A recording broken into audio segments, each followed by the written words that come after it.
124. L'addiction, seulement aux substances. Il y a tout d'abord la découverte d'une nouvelle substance, qui peut provoquer des sensations agréables immédiatement, après quelques prises, ou suppose carrément de vaincre une répulsion naturelle avant de procurer un bien-être. Dès lors, pourquoi se priver de ce plaisir délectable, d'exploiter au maximum les potentialités sensorielles?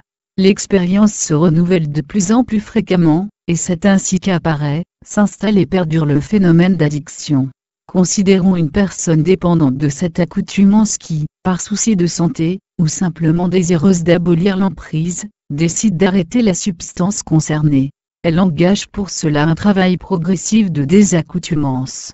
Quelque temps après, la cure entreprise produit l'effet escompté, le besoin, puis l'envie ont complètement disparu, c'est comme s'ils n'avaient jamais existé.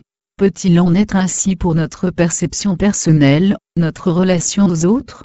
Comme les différentes substances que nous ingérons, inhalons ou injectons agissent sur nos sens, et suscitent une réponse particulière, les expériences de conscience s'opèrent de même, et l'on peut devenir dépendant à certaines d'entre elles. Comme on recherche ardemment les effets d'une drogue néfaste pour le corps, on peut s'ancrer complaisamment dans des façons d'être, des comportements accompagnés d'excitation, même s'ils s'accomplissent au détriment d'autrui, tout pour mon plaisir, qu'importent les conséquences. Alors, pourquoi ne pas procéder à l'identique, et tenter d'éradiquer cette addiction aux excitations mentales? Est-ce possible? Va-t-on y parvenir? Petit dialogue entre amis. C'est dommage que tu ne sois pas venu avec nous, il y avait un excellent glacier, tu aurais adoré. Cela fait plus d'un mois que j'ai supprimé les aliments sucrés de mon alimentation, gâteaux, crème, glace, bonbons. Et ça ne te manque pas? Pas du tout. Je te connais bien, tu dois vraiment prendre sur toi, faire des efforts considérables pour résister. Non, plus maintenant. Après plusieurs jours d'abstinence au sucre, l'envie d'aliments sucrés disparaît. Étonnant. Quelques semaines plus tard. Alors, ces désordres digestifs? J'ai encore eu une crise sévère récemment. Peut-être devrais-je arrêter les bonbons, et surtout les biscuits apéritifs dont je raffole? Ce serait bien, oui. C'est dur. Tu as de bonnes raisons pour persévérer et t'y tenir. Oui, je souffre trop. Le temps passe. J'ai arrêté toutes ces saloperies. Dont tu raffolais.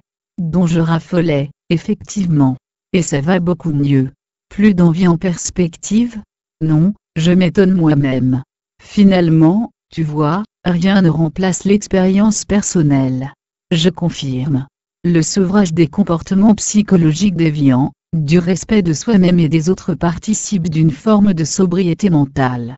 Et cela, sans substitution aux compensations, si ce n'est l'exercice d'une nouvelle manière d'être impulsé par la volonté, maintenue par la vigilance et l'attention.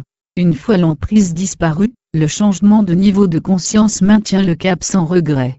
Bien sûr, des désirs peuvent ressurgir de temps à autre, mais amoindris et clairsemés, donc plus aisément maîtrisables.